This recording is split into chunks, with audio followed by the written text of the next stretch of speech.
Değerli izləyicilər, videonu bəyənib kanala abunə olun ki, hər kəs son xəbərlərdən anında məlumatlansın. Türkiyə prezidenti Rəcəb Tayyip Ərdoğan ailələrdə ən azı 3 uşağın olmasını vacibliyini bir daha vurğulayıb.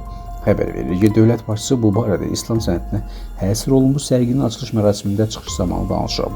Prezident bildirib ki, ölkə əhalisinin sayının artırılması Türkiyə üçün strateji əhəmiyyət daşıyır. Ərdoğan çıxışında ailələrə çağırış edərək qeyd edib. Dəfələrlə demişəm, hər ailədə azı 3 uşaq olmalıdır. Əhəlimizin artmasına ehtiyac var. Mənim 9 nəvəm var və bu mənim üçün böyük xoşbəxtlikdir.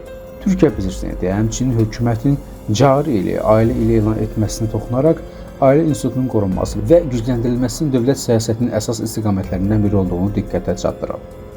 O, bəzi insanların, hətta yaxın çevrələrdə olan şəxslərin belə əhali artımına qarşı çıxmasından narahatlığını da dilə gətirib. Təəssüf ki, bəzən əhalinin çoxalmasına qarşı mövqelərlə rastlaşırıq. Bu, məni məyus edir. Ümid edirəm ki, zamanla bu düşüncə dəyişəcək. Qeyd edək ki, Türkiyə hakimiyyəti son illərdə doğum səviyyəsinin artırılması və ailə dəyərlərinin möhkəmləndirilməsi məqsədilə müxtəlif sosial proqramların icrasını planlaşdırır.